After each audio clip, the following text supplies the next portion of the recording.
ಮುಖ್ಯಮಂತ್ರಿ ಸಿದ್ದರಾಮಯ್ಯ ಹಾಗೂ ಸಿಎಂ ಪತ್ನಿ ವಿರುದ್ಧದ ಮೂಡಾ ಪ್ರಕರಣದ ತನಿಖೆ ಪೂರ್ಣಗೊಳಿಸಲು ತನಿಖಾ ಸಂಸ್ಥೆಗೆ ಜನಪ್ರತಿನಿಧಿಗಳ ವಿಶೇಷ ನ್ಯಾಯಾಲಯ 2 ತಿಂಗಳು ಗಡುವು ನೀಡಿದೆ. ಕಳೆದ 6 ತಿಂಗಳಿಂದ ತನಿಖೆಯಲ್ಲಿ ಪ್ರಗತಿಯಾಗದ ಹಿನ್ನೆಲೆ ಅರ್ಜಿದಾರರು ಬಿ ರಿಪೋರ್ಟ್ ಸಲ್ಲಿಸುವಂತೆ ನ್ಯಾಯಾಲಯಕ್ಕೆ ಮನವಿ ಮಾಡಿದ್ದರು. ಈ ಅರ್ಜಿಯನ್ನ ನ್ಯಾಯಾಲಯ ವಿಚಾರಣೆ ನಡೆಸಿದ ಕೋರ್ಟ್ ನಿನ್ನೆ ಆದೇಶ ಹೊರಡಿಸಿದೆ. ಆದೇಶದಲ್ಲಿ 2 ತಿಂಗಳ ಒಳಗಾಗಿ ತನಿಖೆಯನ್ನ ಸಂಪೂರ್ಣಗೊಳಿಸಿ ಅಂತಿಮ ವರದಿಯನ್ನ ನ್ಯಾಯಾಲಯಕ್ಕೆ ಸಲ್ಲಿಕೆ ಮಾಡಬೇಕು. ಹೆಚ್ಚುವರಿಯಾಗಿ ಕಾಲಾವಕಾಶ ಕೋರುವಂತಿಲ್ಲ ಎಂದು ನ್ಯಾಯಾಲಯ ಸೂಚಿಸಿದೆ. ಸಚಿವ ಸಂಪುಟ ಪುನರ್ರಚನೆ ವದಂತಿ ಬೆನ್ನಲ್ಲೇ 3 ಸಚಿವರು ಬ್ರೇಕ್ಫಾಸ್ಟ್ ಮೀಟಿಂಗ್ ಮಾಡಿದ್ದಾರೆ. ಸಚಿವರಾದ ಪರಮೇಶ್ವರ್, ಸತೀಶ್ ಜಾರಕಿಹೊಳಿ ಹಾಗೂ ಮಹದೇವಪ್ಪ ಖಾಸಗಿ ಅಪಾರ್ಟ್ಮೆಂಟ್ನಲ್ಲಿ ಸಭೆ ನಡೆಸಿದ್ದಾರೆ. ಸಿಎಂ ಸಿದ್ದರಾಮಯ್ಯ ಸಚಿವರಿಗೆ ಡಿನ್ನರ್ ಸಭೆ ನಡೆಸುವ ಮೊದಲೇ 3 ಸಭೆ ನಡೆಸಿದ್ದು ಮಹತ್ವ ಪಡೆದಿದೆ.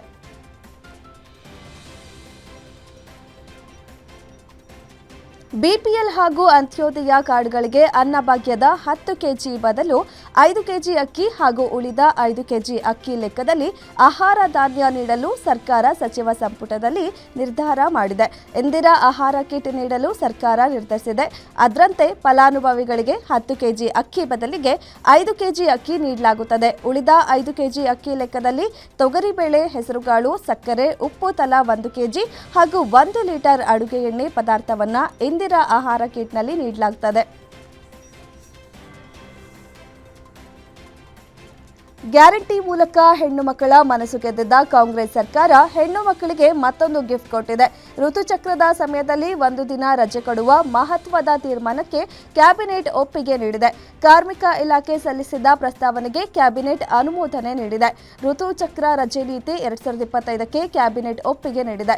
ರಾಜ್ಯ ಸರ್ಕಾರಿ ಕಚೇರಿಗಳು, ಗಾರ್ಮೆಂಟ್ಸ್, ಎಂಎನ್ಸಿ, ಐಟಿ ಮತ್ತು ಇತರೆ ಖಾಸಗಿ ಕೈಗಾರಿಕೆಗಳಲ್ಲಿ ಕೆಲಸ ಮಾಡುವ ಮಹಿಳೆಯರಿಗೆ ಸಂಬಳ ಸಹಿತ ಋತುಚಕ್ರ ರಜೆ ನೀಡಲಾಗುತ್ತದೆ.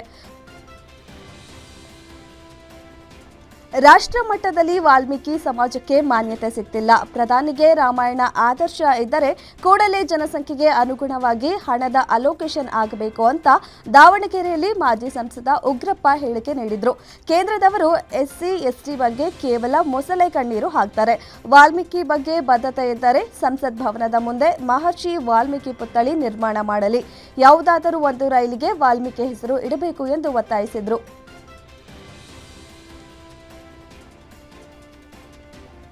ರಾಜ್ಯದಲ್ಲಿ 30-40 ನಿವೇಶನದಲ್ಲಿ ಮನೆ ಕಟ್ಟುವವರಿಗೆ ವಿದ್ಯುತ್ ಸಂಪರ್ಕ ಕಲ್ಪಿಸುವ ಓಸಿ ಕೊಡೋದಕ್ಕೆ ಅನುಮೋದನೆ ಸಿಕ್ಕಿದೆ ಎಂದು ಡಿಸಿಎಂ ಡಿಕೆ ಶಿವಕುಮಾರ್ ತಿಳಿಸಿದ್ದಾರೆ. ಕೋಲಾರದಲ್ಲಿ ಮಾಲೂರಿನ ಮಾರಿಕಾಂಬಾ ದೇವಾಲಯಕ್ಕೆ ಭೇಟಿ ನೀಡಿದ್ದ ಡಿಕೆ ಶಿವಕುಮಾರ್ ಓಸಿ ಬಗ್ಗೆ ಗುಡ್ ನ್ಯೂಸ್ ಕೊಟ್ಟರು. ಇಂದು ನಡೆದ ಸಚಿವ ಸಭೆಯಲ್ಲಿ ಅನುಮೋದನೆ ಸಿಕ್ಕಿದೆ. ಬೆಂಗಳೂರಿನಲ್ಲಿ 3-4 ಲಕ್ಷ ಜನ 30-40 ನಿವೇಶನದಲ್ಲಿ ಮನೆ ಕಟ್ಟಿದ್ರು. ಅವರೆಲ್ಲರಿಗೂ ಇದು ಅನುಕೂಲವಾಗಲಿದೆ ಎಂದು ಹೇಳಿದರು.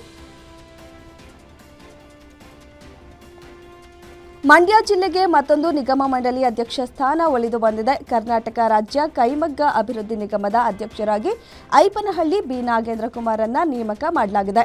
ಮಂಡ್ಯ ಜಿಲ್ಲೆ ಕೆಆರ್ಪೇಟೆ ತಾಲೂಕಿನ ಕೈ ಮುಖಂಡ ನಾಗೇಂದ್ರ ಕುಮಾರ್ ಪಕ್ಷದ ಸೇವೆ ಗುರುತಿಸಿ ನಿಗಮ ಮಂಡಳಿ ಅಧ್ಯಕ್ಷ ಸ್ಥಾನ ನೀಡಿದ್ದಾರೆ. ಈ ಹಿನ್ನೆಲೆ ಪಕ್ಷದ ಹೈಕಮಾಂಡ್ಗೆ ಕೈ ಮುಖಂಡ ನಾಗೇಂದ್ರ ಕುಮಾರ್ ಧನ್ಯವಾದ ತಿಳಿಸಿದ್ದಾರೆ.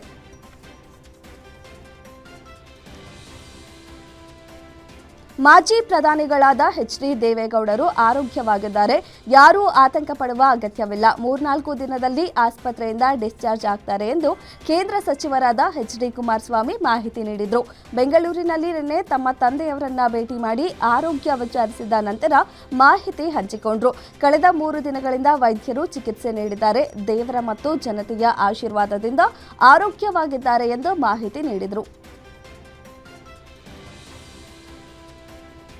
ಅಕ್ರಮ ಬೆಟ್ಟಿಂಗ್ ಪ್ರಕರಣದಲ್ಲಿ ಬಂಧನಕ್ಕೊಳಗಾಗಿರುವ ಕಾಂಗ್ರೆಸ್ ಶಾಸಕ ವೀರೇಂದ್ರ ಪಪ್ಪಿ ಮನೆ ಮೇಲೆ ಇಡಿ ಅಧಿಕಾರಿಗಳು ದಾಳಿ ನಡೆಸಿದ್ದಾರೆ. ಈ ವೇಳೆ 51 ಕೋಟಿ ರು ಮೌಲ್ಯದ 40 ಕೆಜಿ ಚಿನ್ನದ ಗಟ್ಟಿ ಪತ್ತೆಯಾಗಿದೆ. ಅಧಿಕಾರಿಗಳು ಚಳ್ಳಕೆರೆಯ ಫೆಡರಲ್ ಬ್ಯಾಂಕ್ ಸೇರಿದಂತೆ ಪಟ್ಟಣದ ಹಲವೆಡೆ ಶೋಧ ನಡೆಸಿದ್ದಾರೆ. ಆನ್ಲೈನ್ ಬೆಟ್ಟಿಂಗ್ನಲ್ಲಿ ಅಲ್ಪಾವಧಿಯಲ್ಲೇ 2,000 ಕೋಟಿ ರು ಲಾಭ ಗಳಿಸಿದ್ದಾರೆ ಎಂಬುದು ಇಡಿ ದಾಳಿ ವೇಳೆ ಬಯಲಾಗಿದೆ. ಅಕ್ರಮವಾಗಿ ಶಸ್ತ್ರಾಸ್ತ್ರ ಹೊಂದಿದ ಪ್ರಕರಣ ಸಂಬಂಧ ನಿರೀಕ್ಷಣಾ ಜಾಮೀನು ಕೋರಿ ಮಹೇಶ್ ಶೆಟ್ಟಿ ತೆಬರೋಡಿ ಸಲ್ಲಿಸಿದ ಅರ್ಜಿಯನ್ನ ಕೋರ್ಟ್ ವಜಾಗೊಳಿಸಿದೆ. ದಕ್ಷಿಣ ಕನ್ನಡ ಜಿಲ್ಲಾ ಸೆಷನ್ಸ್ ನ್ಯಾಯಾಲಯ ಅರ್ಜಿ ವಜಾಗೊಳಿಸಿ ಆದೇಶ ಹೊರಡಿಸಿದೆ. ಈಗಾಗಲೇ ವಿಚಾರಣೆಗೆ ಹಾಜರಾಗುವಂತೆ ಬೆಳ್ತಂಗಡಿ ಪೊಲೀಸರು 3 ಬಾರಿ ನೋಟಿಸ್ ನೀಡಿದ್ದರು. ಪೊಲೀಸರು ನೀಡಿದ 3 ನೋಟಿಸ್ಗೂ ತಿಮರೋಡಿ ಪ್ರತಿಕ್ರಿಯಿಸಿಲ್ಲ. ಇದೀಗ ಮಹೇಶ್ ಶೆಟ್ಟಿ ತಿಮರೋಡಿಗೆ ಬಂಧನದ ಭೀತಿ ಎದುರಾಗಿದೆ.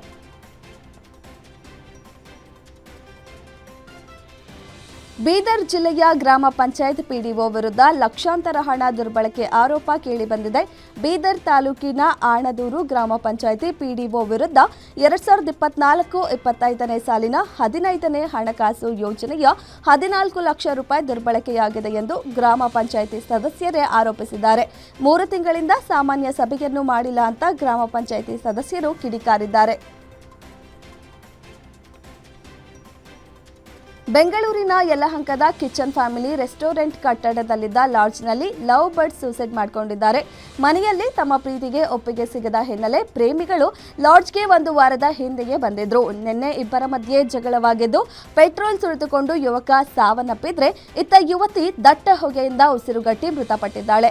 ಸದ್ಯ ಯಲಹಂಕ ನ್ಯೂಟೌನ್ ಪೊಲೀಸ್ ಠಾಣೆಯಲ್ಲಿ ಪ್ರಕರಣ ದಾಖಲಾಗಿದೆ.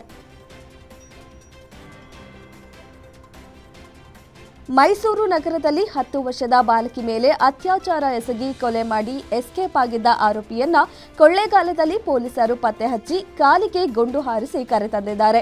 ಕೃತ್ಯ ಎಸಗಿದ್ದ ವಿಕೃತ ಕಾಮುಕ ಮೈಸೂರಿನ ಖಾಸಗಿ ಬಸ್ ನಿಲ್ದಾಣದಿಂದ ಕೊಳ್ಳೇಗಾಲಕ್ಕೆ ಹೋಗಿದ್ದ. ಇತ್ತ ಸಿಸಿಟಿವಿ ದೃಶ್ಯಾವಳಿಗಳನ್ನು ಆಧರಿಸಿ ತನಿಖೆ ನಡೆಸಿದ್ದ ಪೊಲೀಸರು ಕೊಳ್ಳೇಗಾಲದಲ್ಲಿ ಬಂಧಿಸಿದ್ರು. ಈ ವೇಳೆ ಪೊಲೀಸರಿಂದ ಎಸ್ಕೇಪ್ ಆಗಲು ಯತ್ನಿಸಿ ಆರೋಪಿ ಕಾರ್ತಿಕ್ಗೆ ಪೊಲೀಸರು ಗುಂಡು ಹಾರಿಸಿ ಮೈಸೂರಿಗೆ ಕರೆತಂದಿದ್ದಾರೆ.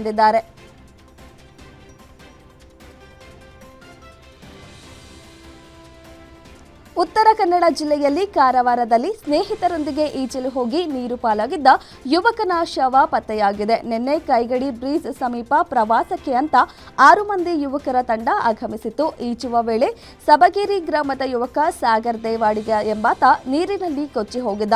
ಇಂದು ಬೆಳಗ್ಗೆ ಶೋಧ ಕಾರ್ಯದಲ್ಲಿ 23 ವರ್ಷದ ಸಾಗರ್ ಮೃತದೇಹ ಪತ್ತೆಯಾಗಿದೆ. ಅಂಕೋಲಾ ಠಾಣೆಯಲ್ಲಿ ಪ್ರಕರಣ ದಾಖಲಾಗಿದೆ. ಸಾಮಾಜಿಕ ಶೈಕ್ಷಣಿಕ ಸರ್ವೆ ಕಾರ್ಯಕ್ಕೆ ತೆರಳಿದ್ದ ಶಿಕ್ಷಕನ ಮೇಲೆ ಬೀದಿ ನಾಯಿ ದಾಳಿ ಮಾಡಿರುವ ಘಟನೆ ಚಿಕ್ಕಮಗಳೂರು ತಾಲೂಕಿನ ಬನ್ನೂರು ಗ್ರಾಮದಲ್ಲಿ ನಡೆದಿದೆ. ಶಿಕ್ಷಕ ಕೃಷ್ಣಪ್ಪ ಅವರ ಮೇಲೆ ಬೀದಿ ನಾಯಿ ದಾಳಿ ಮಾಡಿದೆ. ನಾಯಿ ದಾಳಿಯಿಂದ ಅವರ ಕಾಲಿನ ಭಾಗಕ್ಕೆ ಭಾರಿ ಹಾನಿಯಾಗಿದೆ. ನಾಯಿಯ ಹಲ್ಲು ಸುಮಾರು 1 ಇಂಚು ಆಳಕ್ಕೆ ನಾಟಿದೆ. ಅವರಿಗೆ ಚಿಕ್ಕಮಗಳೂರು ಸರ್ಕಾರಿ ಆಸ್ಪತ್ರೆಯಲ್ಲಿ ಚಿಕಿತ್ಸೆ ನೀಡಲಾಗುತ್ತಿದೆ. ಗಂಡ ಹೆಂಡತಿ ಜಗಳ ಉಂಡು ಮಲಗುವ ತನಕ ಎಂದು ಈ ಹಿಂದೆ ಹಿರಿಯರು ಹೇಳಿದ್ರು. ಆದರೆ ಈ ದಂಪತಿ ಕಲಹ ಕಾರು ಸುಡುವ ತನಕ ಹೋಗಿದೆ. ಆಸ್ತಿ ವಿವಾದ ಹಿನ್ನೆಲೆಯಲ್ಲಿ ಹೆಂಡತಿಯೇ ಕಟ್ಟಿಕೊಂಡ ಗಂಡನ ಕಾರಿಗೆ ಬೆಂಕಿ ಇಟ್ಟಿದ್ದಾಳೆ. ಬೆಳಗಾವಿ ಜಿಲ್ಲೆಯ ಚಿಕ್ಕೋಡಿ ತಾಲೂಕಿನ ಪೋಗತ್ಯಾನಹಟ್ಟಿ ಗ್ರಾಮದಲ್ಲಿ ಈ ಘಟನೆ ನಡೆದಿದೆ. ಶಿವನಗೌಡ ಪಾಟೀಲ್ ಹಾಗೂ ಪತ್ನಿ ಸಾವಿತ್ರಿ ಪಾಟೀಲ್ ಆಸ್ತಿ ಹಣಕ್ಕಾಗಿ ಮನೆಯಲ್ಲಿ ಕಿತ್ತಾಡ್ತಿದ್ರು. ಆದರೆ ಗಲಾಟೆ ವಿಕೋಪಕ್ಕೆ ತಿರುಗಿದ್ದು ಸಿಟ್ಟಿಗೆದ್ದ ಪತ್ನಿ ಪೆಟ್ರೋಲ್ ಸುರಿದು ಗಂಡನ ಕಾರಿಗೆ ಬೆಂಕಿ ಇಟ್ಟಿದ್ದಾಳೆ.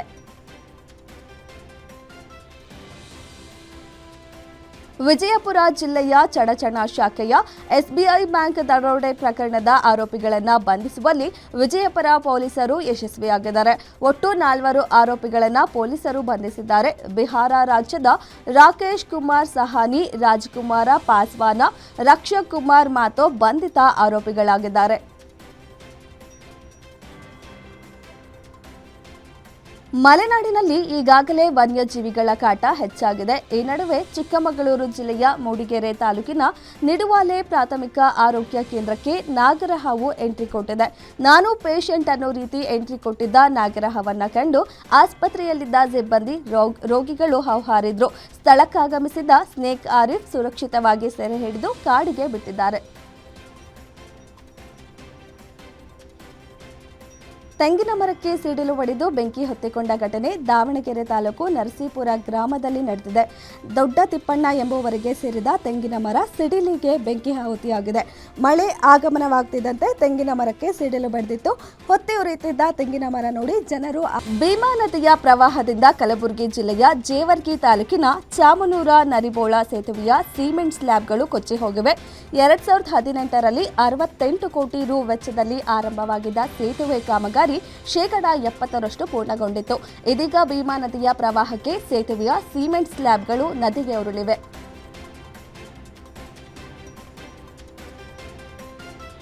ಚಿತ್ರದುರ್ಗ ಜಿಲ್ಲೆಯ ಹಲವು ಕಡೆ ಭಾರೀ ಮಳೆಯಾಗಿದೆ. ಚಳ್ಳಕೆರೆ ನಗರದಲ್ಲಿ ಸುರಿದ ಭರ್ಜರಿ ಮಳೆಯಿಂದ ಪಾವಗಡ ರಸ್ತೆಯ ಹಳ್ಳ ತುಂಬಿ ಹರಿತಿದೆ. ಹಳ್ಳದ ನೀರು ನಗರಕ್ಕೆ ಕೆರೆಯತ್ತ ಹರಿತಿದೆ. ಮಳೆಯ ಅಬ್ಬರಕ್ಕೆ ಮೈನಿಂಗ್ ಡಂಪಿಂಗ್ ಯಾರ್ಡ್ ಜಲಾವೃತವಾಗಿದೆ. ಚಳ್ಳಕೆರೆ ರೈಲ್ವೆ ನಿಲ್ದಾಣದ ಬಳಿ ಭಾರೀ ಪ್ರಮಾಣದ ನೀರು ಹರಿಯುತ್ತಿದೆ. ರೈತರ ಮೊಗದಲ್ಲಿ ಮಂದಹಾಸ ಮೂಡಿದೆ. ರಾಜ್ಯದ ಹಲವು ಜಿಲ್ಲೆಗಳಲ್ಲಿ ಇಂದು ಕೂಡ ವರುಣಾರ್ಭಟ ಮುಂದುವರಿಯಲಿದೆ. ಕರಾವಳಿ ಮತ್ತು ಘಟ್ಟ ಪ್ರದೇಶ ಭಾಗದಲ್ಲಿ ಉತ್ತಮ ಮಳೆಯ ನಿರೀಕ್ಷೆ ಇದ್ದು, ಚಿಕ್ಕಮಗಳೂರು ಜಿಲ್ಲೆಯಲ್ಲಿ ಆರೆಂಜ್ ಅಲರ್ಟ್ ಘೋಷಿಸಲಾಗಿದೆ. ಕಲ್ಯಾಣ ಕರ್ನಾಟಕದ ಬಹುತೇಕ ಜಿಲ್ಲೆಗಳನ್ನು ಹೊರತುಪಡಿಸಿ ಉಳಿದ ಜಿಲ್ಲೆಗಳಲ್ಲಿ ಸಾಧಾರಣ ಮಳೆ ಆಗಲಿದ್ದು, ಆರೆಂಜ್ ಅಲರ್ಟ್ ಘೋಷಿಸಲಾಗಿದೆ. ರಾಜಧಾನಿ ಬೆಂಗಳೂರಿನಲ್ಲೂ ಸಣ್ಣ ಪ್ರಮಾಣದಲ್ಲಿ ಮಳೆಯಾಗುವ ನಿರೀಕ್ಷೆ ಇದೆ ಎಂದು ಹವಾಮಾನ ಇಲಾಖೆ ತಿಳಿಸಿದೆ.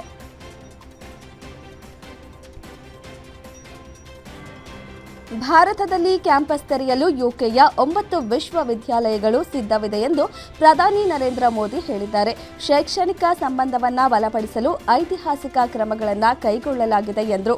ಯುಕೆ ಪ್ರಧಾನಿ ಕೀರ್ ಸ್ಟಾರ್ಮರ್ ಜೊತೆ ಮೋದಿ ಚರ್ಚೆ ನಡೆಸಿದ್ದಾರೆ. ಸೌತ್ ಹ್ಯಾಂಪ್ಟನ್ ವಿಶ್ವವಿದ್ಯಾಲಯದ ಗುರುಗ್ರಾಮ ಕ್ಯಾಂಪಸ್ ಅನ್ನು ಈಗಾಗಲೇ ಉದ್ಘಾಟಿಸಲಾಗಿದ್ದು, ವಿದ್ಯಾರ್ಥಿಗಳ ಬ್ಯಾಚ್ ಆರಂಭಗೊಂಡಿದೆ. ಸಮಗ್ರ ಆರ್ಥಿಕ ವ್ಯಾಪಾರ ಒಪ್ಪಂದಕ್ಕೆ ಸಹಿ ಹಾಕಿದ ನಂತರ ಭಾರತ ಯುಕೆಯ ದ್ವಿಪಕ್ಷೀಯ ಸಂಬಂಧ ಹೊಸ ಎತ್ತರವನ್ನ ತಲುಪುತ್ತಿದೆ ಎಂದು ಪ್ರಧಾನಿ ಮೋದಿ ಹೇಳಿದರು. ಕರೂರು ಕಾಲ್ತುಳಿತ ಸಂಭವಿಸಿದ ಕೆಲ ದಿನಗಳ ಬಳಿಕ ನಟ ರಾಜಕಾರಣಿ ಟಿವಿಕೆ ಮುಖ್ಯಸ್ಥ ವಿಜಯ್ ಅವರ ಚೆನ್ನೈ ನಿವಾಸಕ್ಕೆ ಬಾಂಬ್ ಬೆದರಿಕೆ ಕರೆ ಬಂದಿದೆ. ಕರೂರು ಜಿಲ್ಲೆಯಲ್ಲಿ ನಡೆದ ಟಿವಿಕೆ ರ್ಯಾಲಿಯಲ್ಲಿ ನಡೆದ ಕಾಲ್ತುಳಿತದಲ್ಲಿ ಡಜನ್ಗಟ್ಟಲೆ ಜನರು ಸಾವನ್ನಪ್ಪಿ ಹಲವರು ಗಾಯಗೊಂಡ ನಂತರ ವಿಜಯ್ ವಿರುದ್ಧ ಟೀಕೆಗಳು ಕೇಳಿಬರುತ್ತಿರುವ ನಡುವೆಯೇ ಈ ಕರೆ ಬಂದಿದೆ. ಮುನ್ನೆಚ್ಚರಿಕೆ ಕ್ರಮವಾಗಿ ವಿಜಯ್ ಅವರ ನೀಲಂಕರೈ ನಿವಾಸದ ಸುತ್ತ ಭದ್ರತೆಯನ್ನ ಬಲಪಡಿಸಲಾಗಿದೆ. ಬಿಹಾರ ವಿಧಾನಸಭೆಗೆ ದಿನಾಂಕ ಘೋಷಣೆಯಾದ ಬೆನ್ನಲ್ಲೇ ಭರಪೂರ ಕೊಡುಗೆಗಳ ಘೋಷಣೆ ಆರಂಭವಾಗಿದೆ. ಮುಂಬರುವ ವಿಧಾನಸಭಾ ಚುನಾವಣೆಯಲ್ಲಿ ಇಂಡಿಯಾ ಮಹಾಗಠಬಂಧನ್ ಅಧಿಕಾರಕ್ಕೆ ಬಂದರೆ ಬಿಹಾರದ ಪ್ರತಿ ಮನೆಯಿಂದ ಒಬ್ಬ ವ್ಯಕ್ತಿಗೆ ಸರ್ಕಾರಿ ಉದ್ಯೋಗ ನೀಡಲಾಗುವುದು ಎಂದು ಆರ್ಜೆಡಿ ನಾಯಕ ತೇಜಸ್ವಿ ಯಾದವ್ ಭರವಸೆ ನೀಡಿದ್ದಾರೆ.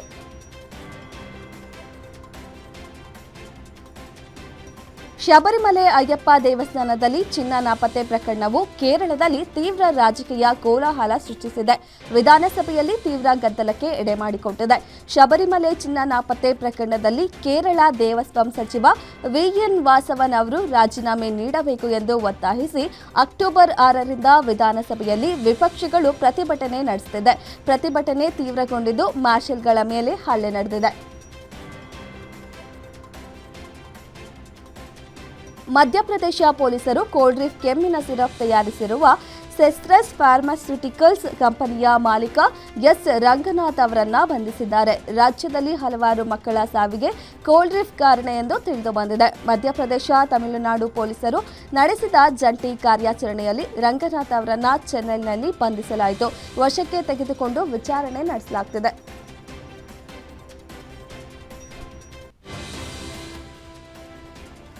ಬ್ರಿಟನ್ನ ಅತ್ಯಾಧುನಿಕ ಮಾರ್ಟ್ಲೆಟ್ ಕ್ಷಿಪಣಿಗಳನ್ನು ಪಡೆಯಲು ಭಾರತ £350 ಮಿಲಿಯನ್ ಮೊತ್ತದ ಒಪ್ಪಂದಕ್ಕೆ ಸಹಿ ಹಾಕಿದೆ.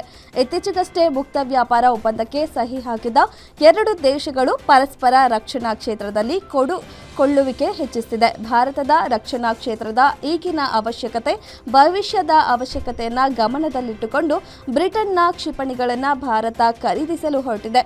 700ಕ್ಕೂ ಅಧಿಕ ನೇರ ಉದ್ಯೋಗಗಳು ಸೃಷ್ಟಿಯಾಗುವ ನಿರೀಕ್ಷೆ ಇದೆ.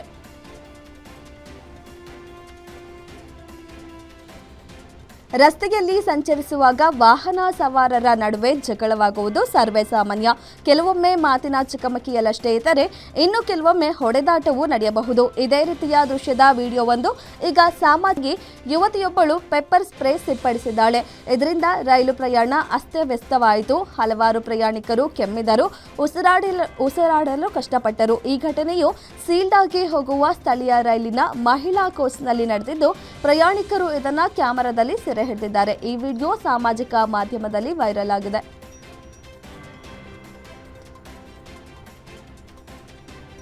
2 ವರ್ಷಗಳ ಗಾಜಾ ಸಂಘರ್ಷವನ್ನ ಕೊನೆಗೊಳಿಸುವ ತನ್ನ ಶಾಂತಿ ಯೋಜನೆಯ ಮೊದಲ ಹಂತದ ಬಗ್ಗೆ ಇಸ್ರೇಲ್ ಹಮಾಸ್ ಒಪ್ಪಿಕೊಂಡಿವೆ ಎಂದು ಅಮೆರಿಕ ಅಧ್ಯಕ್ಷ ಡೊನಾಲ್ಡ್ ಟ್ರಂಪ್ ಘೋಷಿಸಿದ್ದಾರೆ.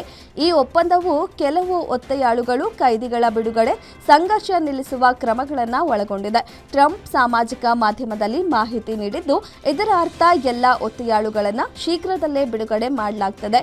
ಇಸ್ರೇಲ್ ತನ್ನ ಪಡೆಗಳನ್ನು ಹಿಂತೆಗೆದುಕೊಳ್ಳುತ್ತದೆ. ಇದು ಶಾಶ್ವತ ಶಾಂತಿಯತ್ತ ಮೊದಲ ಹೆಜ್ಜೆಯಾಗಿದೆ ಎಂದಿದ್ದಾರೆ. ಗಾಜಾಗೆ ಸಂಬಂಧಿಸಿದಂತೆ ಅಮೆರಿಕ ಅಧ್ಯಕ್ಷ ಡೊನಾಲ್ಡ್ ಟ್ರಂಪ್ ಅವರ ಶಾಂತಿ ಯೋಜನೆಯ ಮೊದಲ ಹಂತದ ಒಪ್ಪಂದವನ್ನು ಪ್ರಧಾನಿ ಮೋದಿ ಸ್ವಾಗತಿಸಿದ್ದಾರೆ. ಇದನ್ನ ಶಾಂತಿಯುತ ಹೆಜ್ಜೆ ಎಂದು ಬಣ್ಣಿಸಿದ್ದಾರೆ. ಹಮಾಸ್ನಿಂದ ಒತ್ತೆಯಾಳುಗಳ ಬಿಡುಗಡೆ ಗಾಜಾದಲ್ಲಿ ಶಾಂತಿಗೆ ದಾರಿ ಮಾಡಿಕೊಡಬಹುದು ಎಂಬುದು ನನ್ನ ನಂಬಿಕೆ ಎಂದು ಪೋಸ್ಟ್ ಮಾಡಿದ್ದಾರೆ.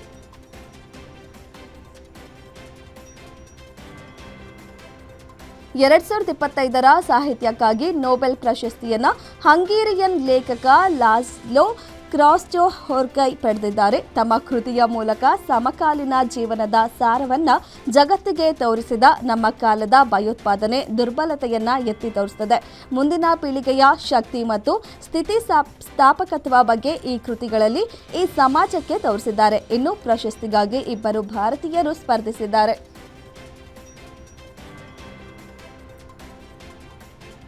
ಪಾಕಿಸ್ತಾನದ ಪ್ರಕ್ಷುಬ್ಧ ಖೈಬರ್ ಪಖ್ತೂನ್ಖ್ವಾ ಪ್ರಾಂತ್ಯದಲ್ಲಿ ಗುಪ್ತಚರ ಆಧಾರಿತ ಕಾರ್ಯಾಚರಣೆಯಲ್ಲಿ ನಿಷೇಧಿತ ಟಿಟಿಪಿಯ 19 ಭಯೋತ್ಪಾದಕರು, ಲೆಫ್ಟಿನೆಂಟ್ ಕರ್ನಲ್, ಮೇಜರ್ ಸೇರಿ 11 ಸೈನಿಕರು ಸಾವನ್ನಪ್ಪಿದ್ದಾರೆ ಎಂದು ಪಾಕ್ ಸೇನೆ ತಿಳಿಸಿದೆ.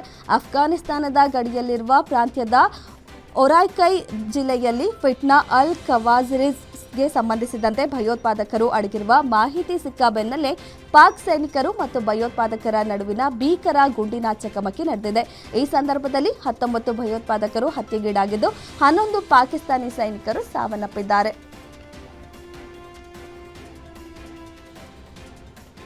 ಪಾಕಿಸ್ತಾನದ ರಕ್ಷಣಾ ಸಚಿವ ಖವಾಜ್ ಆಸಿಫ್ ಮತ್ತೊಂದು ಆಧಾರರಹಿತ ಹೇಳಿಕೆಯನ್ನ ನೀಡಿದ್ದಾರೆ. ಮೊಘಲ್ ಚಕ್ರವರ್ತಿ ಔರಂಗಜೇಬ್ನ ಆಳ್ವಿಕೆಯಲ್ಲಿ ಹೊರತುಪಡಿಸಿ ಭಾರತ ನಿಜವಾಗಿಯೂ ಎಂದಿಗೂ ಒಗ್ಗಟ್ಟಾಗಿರಲಿಲ್ಲ ಅಥವಾ ಅಖಂಡವಾಗಿರಲಿಲ್ಲ ಎಂದು ಆಸಿಫ್ ಹೇಳಿದ್ದಾರೆ. ಮೂಲಭೂತ ಐತಿಹಾಸಿಕ ಸಂಗತಿಗಳಿಗೆ ತದ್ವಿರುದ್ಧವಾಗಿರುವ ಈ ಹೇಳಿಕೆ ಈಗ ನಗೆಪಾಟಲಿಗೆ ಈಡಾಗಿದೆ. ಭಾರತದೊಂದಿಗೆ ಯುದ್ಧದ ಸಾಧ್ಯತೆಗಳು ನಿಜ ಎಂದು ಇದೇ ವೇಳೆ ಹೇಳಿದ್ದಾರೆ. ರಷ್ಯಾ ಸೇನೆಯಲ್ಲಿದ್ದ ಭಾರತ ಮೂಲದ ವ್ಯಕ್ತಿಯನ್ನ ಉಕ್ರೇನ್ ಸೇನಾ ಪಡೆಗಳು ವಶಕ್ಕೆ ಪಡೆದಿದ್ದು, ಈ ಕುರಿತು ಭಾರತ ಸರ್ಕಾರಕ್ಕೂ ಮಾಹಿತಿ ನೀಡಿವೆ ಎಂದು ಹೇಳಲಾಗಿದೆ. ಗುಜರಾತ್ ಮೂಲದ ಮಜೌತಿ ಸಾಹಿಲ್ ಮೊಹಮ್ಮದ್ ಹುಸೇನ್ ಎಂಬುವರನ್ನ ಉಕ್ರೇನ್ ಪಡೆಗಳು ಸೆರೆ ಹಿಡಿದಿವೆ. ಕೈವ್ನಲ್ಲಿ ಭಾರತೀಯ ವಾಯುಸೇನೆ 93ನೇ ವಾರ್ಷಿಕೋತ್ಸವ ಆಚರಿಸಿಕೊಂಡಿದ್ದು, ಈ ನಡುವಲ್ಲೇ ಐಎಎಫ್ನ ಭೋಜನದ ಮೆನು ಫೋಟೋ ಸೋಷಿಯಲ್ ಮೀಡಿಯಾದಲ್ಲಿ ಸಖತ್ ವೈರಲ್ ಆಗ್ತಿದೆ. ಐಎಎಫ್ಗೆ 93 ವರ್ಷ, ದೋಷರಹಿತ, ಪ್ರಭಾವಶಾಲಿ, ನಿಖರ ಎಂಬ ಶೀರ್ಷಿಕೆಯಡಿ ಈ ಮೆನುವನ್ನು ಸಿದ್ಧಪಡಿಸಲಾಗಿದ್ದು, 2019ರ ಬಾಲಕೋಟ್ ವೈಮಾನಿಕ ದಾಳಿ, ಇತ್ತೀಚಿನ ಆಪರೇಷನ್ ಸಿಂಧೂರ ಸೇರಿದಂತೆ ಭಾರತದ ಮಿಲಿಟರಿ ಕಾರ್ಯಾಚರಣೆಗಳ ವೇಳೆ ಗುರಿಯಾಗಿಸಿಕೊಂಡ ಪ್ರಮುಖ ಸ್ಥಳಗಳ ಹೆಸರನ್ನ ಖಾದ್ಯಗಳಿಗೆ ಹೆಸರಿಟ್ಟಿದ್ದು, ಪರಮಪಾಪಿ ಪಾಕಿಸ್ತಾನಕ್ಕೆ ಭಾರೀ ಮುಖಭಂಗವಾಗಿದೆ.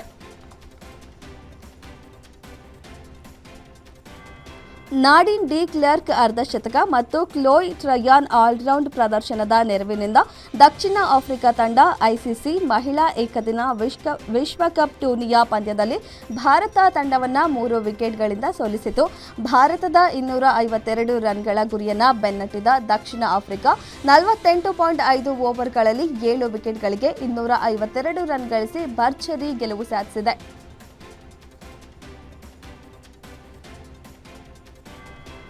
ರೋಹಿತ್ ಶರ್ಮಾ ಮತ್ತು ವಿರಾಟ್ ಕೊಹ್ಲಿ ಆಸ್ಟ್ರೇಲಿಯಾ ಏಕದಿನ ಸರಣಿಯಲ್ಲಿ ಭಾರತ ತಂಡಕ್ಕೆ ಕಮ್ಬ್ಯಾಕ್ ಮಾಡಲಿದ್ದಾರೆ. ಆಸೀಸ್ ವಿರುದ್ಧದ ಪ್ರದರ್ಶನದ ಆಧಾರದ ಮೇಲೆ ವಿಶ್ವಕಪ್ ತಂಡದಲ್ಲಿ ಸ್ಥಾನ ನೀಡಲಾಗುವುದು ಎನ್ನಲಾಗ್ತಿದೆ. ಇದರ ನಡುವೆ ನಾಯಕ ಶುಭಮನ್ ಗಿಲ್ ಏಕದಿನ ವಿಶ್ವಕಪ್ ಸಮಯದಲ್ಲೂ ಅವರು ತಂಡದ ಜೊತೆ ಇರಲಿದ್ದಾರೆ ಎಂದು ಮಹತ್ವದ ಹೇಳಿಕೆ ನೀಡಿದ್ದಾರೆ.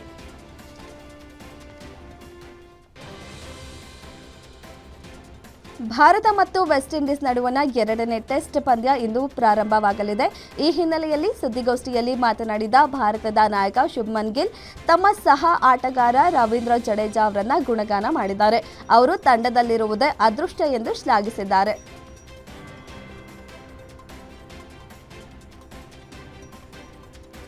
ಬಾಂಗ್ಲಾದೇಶ ವಿರುದ್ಧ ಮೊದಲನೇ ಏಕದಿನ ಪಂದ್ಯದಲ್ಲಿ ಅಫ್ಘಾನಿಸ್ತಾನ ತಂಡದ ಸ್ಪಿನ್ನರ್ ರಶೀದ್ ಖಾನ್ 3 ವಿಕೆಟ್ಗಳನ್ನು ಕಬಳಿಸಿದರು. ಈ ಮೂಲಕ ಅವರು ತಮ್ಮ ODI ವೃತ್ತಿ ಜೀವನದಲ್ಲಿ 200 ವಿಕೆಟ್ಗಳನ್ನು ಪೂರ್ಣಗೊಳಿಸಿದ್ದಾರೆ. ಆ ಮೂಲಕ ವೇಗವಾಗಿ ಈ ಸಾಧನೆ ಮಾಡಿದ ವಿಶ್ವದ 5ನೇ ಬೌಲರ್ ಎನಿಸಿಕೊಂಡಿದ್ದಾರೆ.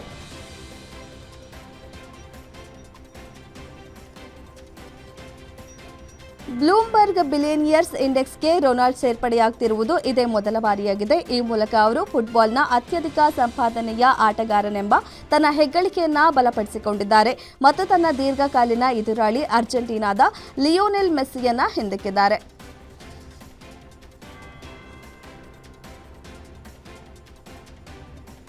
ನಟಿ ರಮ್ಯಾಗೆ ಸೋಷಿಯಲ್ ಮೀಡಿಯಾದಲ್ಲಿ ಅಶ್ಲೀಲ ಕಮೆಂಟ್ ಹಾಕಿದ ದರ್ಶನ್ ಅಭಿಮಾನಿಗಳ ಮೇಲೆ ಸಿಸಿಬಿ ಸೈಬರ್ ಪೊಲೀಸರು ಚಾರ್ಜ್ ಶೀಟ್ ಸಲ್ಲಿಕೆ ಮಾಡಿದ್ದಾರೆ.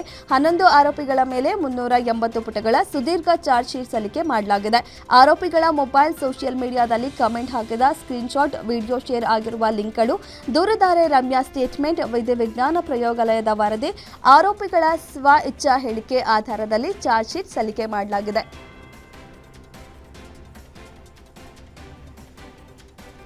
ಜಾಲಿವುಡ್ ಸ್ಟುಡಿಯೋಗೆ ರಾತ್ರೋರಾತ್ರಿ ಅನುಮತಿ ನೀಡಿ ಗೇಟ್ ಓಪನ್ ಮಾಡಿದ ಹಿನ್ನೆಲೆ ಜಿಲ್ಲಾಡಳಿತ ಖಂಡಿಸಿ ಕನ್ನಡ ಪರ ಸಂಘಟನೆಗಳು ಜಾಲಿವುಡ್ ಎದುರು ಪ್ರತಿಭಟನೆ ನಡೆಸಿದೆ. ಸರ್ಕಾರ ನಿಯಮ ಬಾಹಿರವಾಗಿ ಅನುಮತಿ ನೀಡಿದೆ. DCM DKಶಿ ಜಾಲಿವುಡ್ ಜೊತೆ ಡೀಲ್ ಮಾಡಿಕೊಂಡು ಓಪನ್ ಮಾಡಲು ಅವಕಾಶ ಕೊಟ್ಟಿದ್ದಾರೆ ಎಂದು ಕಿಡಿಕಾರಿದ ಹೋರಾಟಗಾರರು ಗೇಟ್ ಮೇಲೆ ಹತ್ತಿ ಹೈಡ್ರಾಮಾ ಸೃಷ್ಟಿಸಿದ್ದಾರೆ.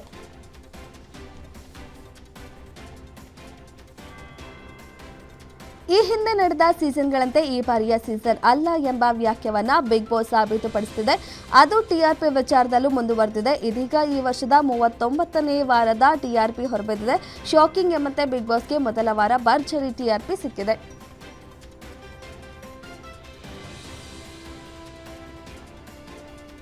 ತುಳುನಾಡಿನಲ್ಲಿ ದೈವಾರಾಧಕರು ಹಾಗೂ ಕಾಂತಾರ ಚಾಪ್ಟರ್ 1 ಸಿನಿಮಾದ ನಡುವಿನ ಫೈಟ್ ತಾರಕಕ್ಕೇರಿದೆ.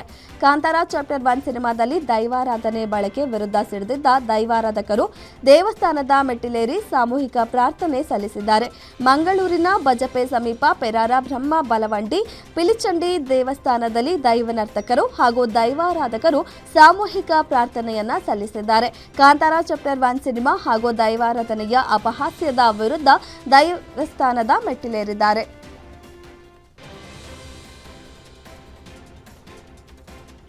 ಪರ್ಪಲ್ ರಾಕ್ ಸ್ಟುಡಿಯೋಸ್ ಮೂಲಕ ಯತೀಶ್ ವೆಂಕಟೇಶ್, ಗಣೇಶ್ ಪಾಪಣ್ಣ ಸೇರಿ ನಿರ್ಮಿಸುತ್ತಿರುವ ಮಹಾಲಯ ಚಿತ್ರದ ಮುಹೂರ್ತ ಮಹಾಲಕ್ಷ್ಮಿ ಲೇಔಟ್ನ ಪಂಚಮುಖಿ ಗಣಪತಿ ದೇವಸ್ಥಾನದಲ್ಲಿ ನೆರವೇರಿತು. ಮೋಹನ್ ಮಾಯಣ್ಣ ಚಿತ್ರಕಥೆ ಬರೆದು ನಿರ್ದೇಶಿಸುತ್ತಿರುವ ಈ ಚಿತ್ರದ ಮೊದಲ ದೃಶ್ಯಕ್ಕೆ ರೋರಿಂಗ್ ಸ್ಟಾರ್ ಶ್ರೀಮುರಳಿ ಆರಂಭ ಫಲಕ ತೋರಿಸುವ ಮೂಲಕ ಚಾಲನೆ ನೀಡಿ ಚಿತ್ರಕ್ಕೆ ಶುಭ ಕೋರಿದರು.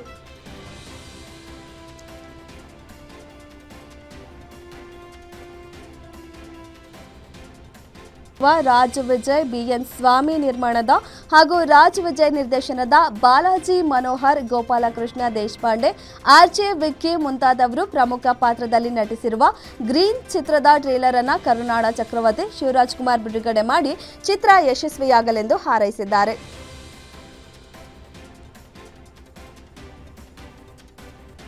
ಋತಿಕ್ ರೋಷನ್, ಜೂನಿಯರ್ NTR ಒಟ್ಟಾಗಿ ನಟಿಸಿದ ವಾರ್ 2 ಸಿನಿಮಾ ಚಿತ್ರಮಂದಿರಗಳಲ್ಲಿ ಬಿಡುಗಡೆಯಾಗಿ ಭರ್ಜರಿ ಕಲೆಕ್ಷನ್ ಮಾಡಿತ್ತು. ಇದೀಗ ಈ ಸಿನಿಮಾ OTTಗೆ ಬರ್ತಿದೆ. ವಾರ್ 2 ಸಿನಿಮಾ ಯಾವ OTTಯಲ್ಲಿ ಪ್ರದರ್ಶನಗೊಳ್ಳಲಿದೆ? ಅಭಿಮಾನಿಗಳು ನಿರೀಕ್ಷಿಸಿದಷ್ಟು ಉತ್ತಮವಾಗಿರದಿದ್ದರೂ ಬಾಕ್ಸ್ ಆಫೀಸ್ನಲ್ಲಿ ಭಾರಿ ಕಲೆಕ್ಷನ್ ಗಳಿಸಿತ್ತು. ಈ ಸಿನಿಮಾ OTTಗೆ ಬರ್ತಿದೆ. ನೆಟ್ಫ್ಲಿಕ್ಸ್ನಲ್ಲಿ ವಾರ್ 2 ಸ್ಟ್ರೀಮಿಂಗ್ ಆಗ್ತಿದೆ.